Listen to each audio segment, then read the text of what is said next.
Hi hello welcome to our channel. నేను మీ శ్రీ. ఈరోజు మనం చెప్పుకోబోయే కథ రాక్షసుడు పార్ట్ 7. కథలోకి వెళ్ళే ముందు లైక్ చేయండి. క్యాంటీన్లో కడుపు నిండా మేసి కొలీగ్స్తో ముచ్చట్లు పెట్టి కార్తిక్తో మాట్లాడి హుషారుగా వస్తున్న నేను తాడి చెట్టు పర్సనాలిటీ చూడగానే అక్కడే కాళ్ళకు కళ్ళం వేసి తల ఎత్తి చూశాను. మా బాస్ గారు అక్కడే ఉండడంతో ఉలిక్కిపడ్డాను. సార్ అన్నాను మెల్లిగా. ప్రిన్సిపాల్ వస్తే సైలెంట్ అయిపోయి వినయంగా నిలబడ్డా స్టూడెంట్ లాగా అన్నమాట. మాట్లాడాలి నీతో అంటున్న అతగాడి మాటలకి నా కళ్ళు పొడుచుకొచ్చాయి. స్పెషల్గా ఏం మాట్లాడాలి నాతో? నేను ఎటు వెళ్ళాలో అర్థం కాక అలాగే నిలబడ్డాను. అతను నా క్యాబిన్ వైపు వెళ్తుంటే ఒక్క క్షణం మతిపోయింది నాకు. అతని వెనకాలే నడిచాను. ఎంతైనా ఇది అతని ఆఫీస్. అతను రాకుండా ఎలా ఉంటాడు? ఆల్రెడీ నా క్యాబిన్లో ఉన్న కొన్ని ఫైల్స్ ఓపెన్ చేస్తూ చూస్తున్నాడు. వాటి గురించి నాకే సరిగ్గా తెలియదు. అవసరం వచ్చినప్పుడు చూడొచ్చులే అని ఊరుకున్నాను. అతను అక్కడే కుర్చీలో కాలు మీద కాలు వేసుకుని కూర్చున్నాడు. ఏదో ఫైల్ అడిగాడు. హడావుడిగా ర్యాక్ దగ్గరికి వెళ్ళాను. హడావుడిగా వెతుకుతుంటే ఒక్కసారిగా ఫైల్స్ అన్నీ నా మీద పడిపోయాయి. ఆ పెద్ద కుప్ప కదలడంతో నా తలని అవి అభిషేకించాయి మొట్టికాలు వేస్తూ. అతడు హడావుడిగా హే టేక్ కేర్ అంటూ ఆ గాజు ర్యాక్ని పడకుండా పట్టుకున్నాడు. బాబోయ్, అది పడితే నా శాలరీలో సగం కట్ చేసేస్తారేమో అనిపించింది నాకు. అది పడకుండా ఆపినందుకు అతనికి మనసులోనే దండం పెట్టేశాను అనుకోండి. నా వైపు కళ్ళు చిన్నవి చేసి చూశాడు. ఏం చేస్తున్నావు నువ్వు అని గదిమినట్టే అన్నాడు. చూస్తున్నాను అన్నాను మెల్లిగా. నిన్ను వెనక ఎవరూ తరమట్లేదు కదా, మెల్లిగా చూడు అంటూ కుర్చీలోనే కూర్చున్నాడు మళ్ళీ. నేను అటువైపుకు తిరగగానే అతడు నన్నే చూస్తున్న ఫీలింగ్ కలిగింది. ఎదురుగానే కూర్చున్నాడు కదా, నాకు అలా అనిపించడంలో తప్పులేదులే అనుకున్నాను. ఆయన గారికి కావలసిన ఫైల్ వెతికి ఇదిగోండి సార్ అంటూ అడుగు ముందుకు వేశాను. నా కాలి కింద ఉన్న ఫైల్ని చూసుకోకుండా దాని మీద కాలేసి జర్రున జారి కేకలు వేస్తూ వెళ్ళి అతని మీద పడ్డాను. అప్పుడు జరిగింది. ఆ చర్యకి నా కళ్ళు ఎంత పెద్దవవ్వాలో అంతకంటే పెద్దవైపోయాయి. దరిద్రం నా తల మీద డిస్కో డ్యాన్స్ చేస్తుంటే ఇలా జరక్క మాంద కదా. నా అరుపు విని అతడు తల ఎత్తి చూశాడు. ఆలోపే నేను వెళ్ళి అతని మీద పడ్డాను. నా పెదవులు అతని పెదవుల మీద చేరిపోయాయి. అతని తేనె కళ్ళు నాకు అతి సమీపంగా, నా కళ్ళకు అతి దగ్గరగా ఉన్నాయి. అతని నుంచి దూరం జరగాలి అని ఆలోచన మర్చిపోయి చూస్తున్నాను నేను. అతడు ఎంత ఆశ్చర్యంగా చూడాలో అంతకంటే ఆశ్చర్యంగా నన్నే చూస్తున్నాడు. అతని చెయ్యి నా నడుము మీద రాసుకుంటూ వెళ్ళిపోతుంటే ఇహలోకంలోకి వచ్చిపడి ఉలిక్కిపడి పైకి లేవబోయి మళ్ళీ అతని మీద పడిపోయాను. ఈసారి నా తల అతని ఛాతీకి తగిలింది. అతను నన్ను నా నడుముని రెండు వైపులా గట్టిగా పట్టుకుని దూరం జరిపాడు. ఒక్కసారిగా నా శరీరం కంపించింది అతని స్పర్శకి. లేచి పక్క నిలబడ్డాను తల వంచుకొని. నా చేతులు సన్నగా వణుకుతున్నాయి. అరచేతులు చల్లబడిపోయాయి. నా గుండె విపరీతమైన వేగంతో కొట్టుకుంటోంది. అతనికి నా ముఖాన్ని ఎలా చూపించాలి? అలా చూసుకోకుండా కళ్ళు నెత్తిన పెట్టుకుని ఉంటే అలాగే ఉంటుందని నా ఇన్నర్ ఒక్కటేసిపోయింది. అతని రియాక్షన్ ఎలా ఉంటుందో నాకు పిచ్చి భయంగా ఉంది. దీన్ని ఆధారంగా తీసుకుని బ్లాక్మెయిల్ చేస్తాడా, లేకపోతే నన్ను ఒక క్యారెక్టర్ లేని దానిలా చూస్తాడా? భయంతో కన్నీళ్ళు వచ్చేసాయి నాకు. అతను లేచి నిలబడ్డాడు. గుటకలు మింగుతూ చూశాను. నా చేతిని పట్టుకోగానే అదిరిపడి తల ఎత్తి చూశాను. ఆ తేనె కళ్ళు నన్నే చూస్తున్నాయి. ఆ కళ్ళలో భావాలు నాకు అర్థం కావడం లేదు. అప్రయత్నంగా నా చేతిని వెనక్కి లాక్కుంటుంటే ఇంకా గట్టిగా పట్టుకొని తన వైపుగా లాక్కున్నాడు. నేను భయంగా అతని వంక చూశాను. అతడు నెక్స్ట్ ఏం చేయబోతున్నాడో నాలో నేను ఊహించుకుంటూ మదనపడసాగాను. నా చేతిలో ఉన్న ఫైల్ లాక్కుని అక్కడి నుంచి వెనుదిరిగాడు. వెంటనే అతను కూర్చున్న కుర్చీలోనే చతికిలపడి గట్టిగా ఊపిరి తీసుకున్నాను నేను. వెళ్తూ డోర్ దగ్గరికి వెళ్ళి ఒక్కసారిగా వెనక్కి తిరిగాడు. ఉలిక్కిపడి కుర్చీలో నుంచి పైకి లేచాను. అతని పెదవుల మీద నవ్వు నా చూపు దాటిపోలేదు. ఆ నవ్వు చూసి ఒక్కసారిగా నా గుండె అదిరిపోయింది. అతను ఎందుకు నవ్వాడో? అతను వెళ్ళిపోయాడు. తలుపు టక్కున పడి శబ్దం చేసింది. నేను చైర్లో కూలబడి బాటిల్ అందుకొని వాటర్ గటగటా తాగేశాను. నా శరీరం అంతా చెమటలే. అరచేతులు చల్లబడిపోయాయి. నాకేం చేయాలో తోచడం లేదు. అసలు ఏంటిది? నా తొలి ముద్దు ఇతనికి ఇవ్వడం ఏంటి? ఇదంతా నాకు చాలా కష్టంగా అనిపించింది. ఏదో అపరాధం చేసిన ఫీలింగ్ నాలో కలిగింది. నా ఫస్ట్ కిస్ కొట్టేసినందుకు అతని మీద విపరీతమైన కోపం వస్తుంది నాకు. కానీ అతన్ని అని ఏం లాభం? నేనే కళ్ళు నెత్తిన పెట్టుకుని నడుస్తున్నాను మరి. ఆ దిక్కుమల్ల ఫైల్ నా కాలి కింద పడాలా? నిజానికి నా బుర్ర పనిచేయలేదు. అదే ఆలోచన నాకు. అసలు ఆ ఆలోచన పోవట్లేదు. ఆ గదిలోనే అటు ఇటు తిరగసాగాను. ఆ తేనె కళ్ళు పదే పదే గుర్తుకొస్తున్నాయి నాకు. వెంటనే ల్యాండ్ లైన్ రింగ్ అయింది. ఉలిక్కిపడి వెంటనే తీసుకున్నాను. Come to my cabin. అతని గొంతుకి మరోసారి నా గుండె విపరీతమైన వేగంతో కొట్టుకోసాగింది. ఓకే సార్, వణికే స్వరంతో చెప్పి అక్కడి నుంచి అతని క్యాబిన్ వైపుకి అడుగులు వేస్తున్నాను. నా పరిస్థితి ఎలా ఉందంటే అతనికి ముఖం చూపించాలన్నా భయంగా ఉంది. నాకే ఎందుకు ఇలా జరుగుతుంది? మొన్నేమో వాళ్ళిద్దరి కిస్ చూశాను. ఈరోజు నా కిస్ పోగొట్టుకున్నాను. ఛీ, నా బ్రతుకు ఎప్పుడూ ఇంతే అనుకున్నాను. ఇప్పుడు ఆయన గారు ఏం చెప్తారో, నాతో ఏం పని పడిందో ఆలోచించుకుంటూ తలుపు కొట్టాను. ఈ తలుపు కొట్టడం నాకు బాగా అలవాటైపోయింది.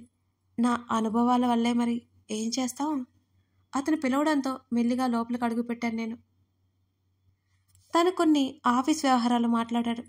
ఆ విషయం గురించి ఎత్తకపోవడంతో రిలాక్స్ అయ్యాను నేను. ఇక మరో 10 రోజుల్లో మా నుంచి వెళ్లాల్సిన స్టాక్ అంతా వెళ్ళాలి. అందులోనూ కొందరు మోడల్స్ వచ్చారు. వాళ్ళకి ఫోటోషూట్ కూడా ఉంది. దానికి ఎక్కువ టైం లేదు. ఆ ఫోటోషూట్ కోసం మోడల్స్ వస్తారు. వాళ్ళకి సెట్ అయ్యేలా ఆల్రెడీ డిజైన్ చేసి ఉన్న డ్రెస్లని ఫిట్టింగ్ చేయించాలి. అంత కథ ఉంది. ఇదంతా మనకు మామూలే అనిపించవచ్చు, కానీ ఇక్కడ జాయిన్ అయిన తర్వాత నాకు బుర్ర పనిచేయడం లేదు. ఇదంతా చూస్తుంటే అంత గందరగోళంగా తోస్తోంది నాకు. నేను అక్కడ ఉండగానే కార్తీక్ వచ్చాడు. నన్ను ఆశ్చర్యంగా చూసి వెంటనే ఆదిల్ వైపు చూశాడు కార్తీక్. కాసేపు ఆ డీటెయిల్స్ గురించి మాట్లాడాడు. అక్కడ నన్ను ఎందుకు ఉండమన్నాడో ఇంకా అర్థం కాలేదు నాకు. మీ ఇద్దరు ఫోటోషూట్ సరిగ్గా చేయించండి అని ఆర్డర్ వేశాడు ఆదిల్. కార్తీక్ ఆశ్చర్యంగా చూస్తూ ఏదో మాట్లాడబోయి నన్ను చూసి ఆగిపోయాడు. చెప్పరా, ఆగిపోయావేం అని అడిగాడు మా బాస్ గారు.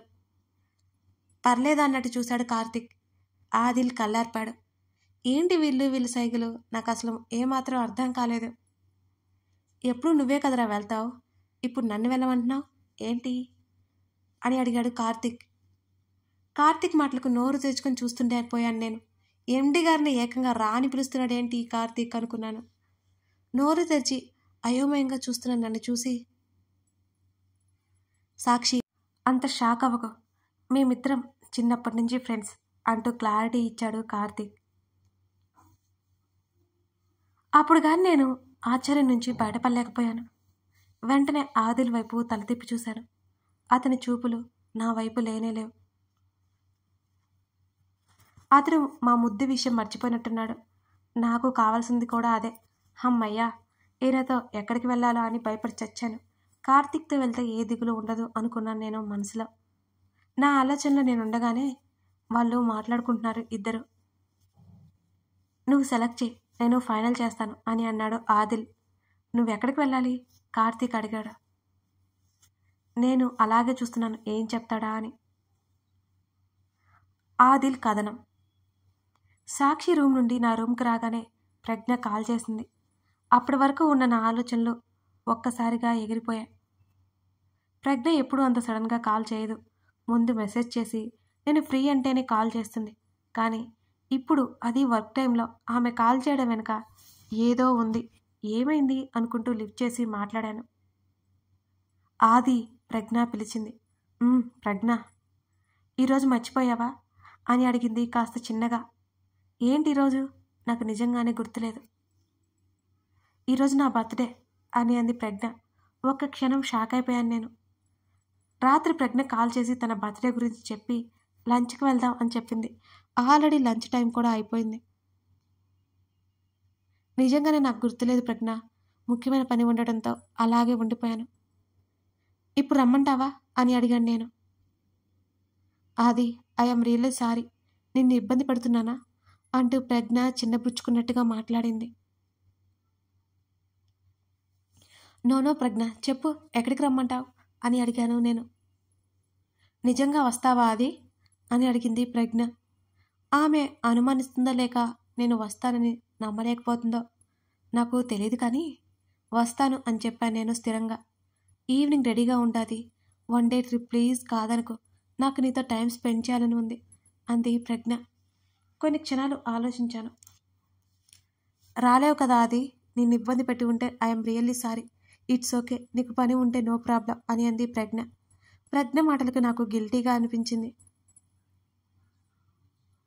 వస్తాను అన్నాను. ప్రజ్ఞ తెగ సంతోషపడిపోయింది.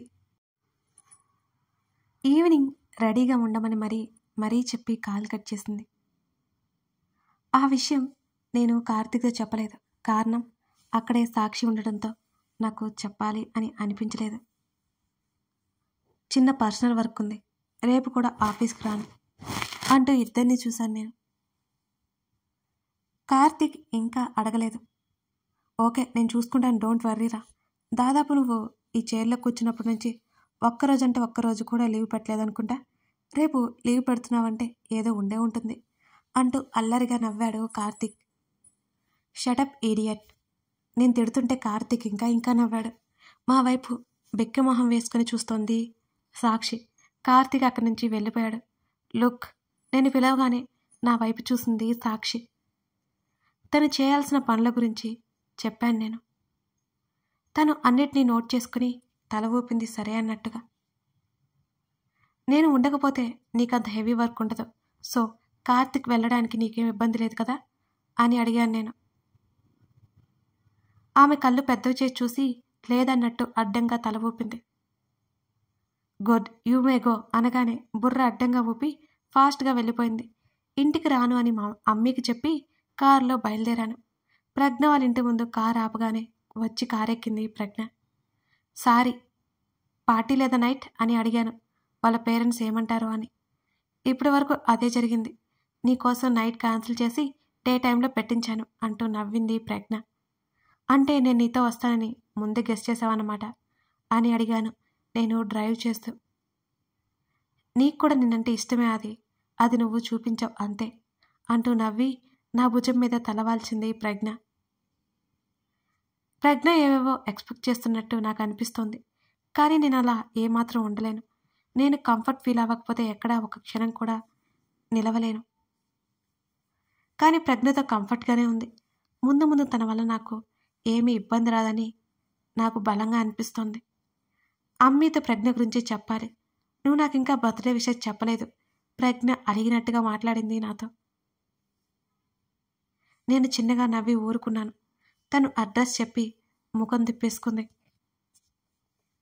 సిటీ చివర ఉన్న రిసార్ట్కి వెళ్ళాం ఇద్దరం. ఇక్కడికెందుకు అన్నాను నేను చుట్టూ గమనిస్తూ. కథ కొనసాగుతుంది. ఇప్పుడు ఆదిల్ ప్రజ్ఞ ఒంటరిగా వెళ్ళారు కదా, అక్కడ ఏం జరగబోతుంది? మరోవైపేమో ఆదిల్ గారి మాటల్లో సాక్షి మీద ఇంట్రెస్ట్ కనపడుతుంది. సాక్షి కూడా అతనికి అట్రాక్ట్ అవుతున్నట్టు అనిపిస్తుంది. ఏం జరగబోతుంది తెలుసుకోవాలంటే ఈ స్టోరీని ఫాలో అవ్వాల్సిందే. Like, comment మరవకండి.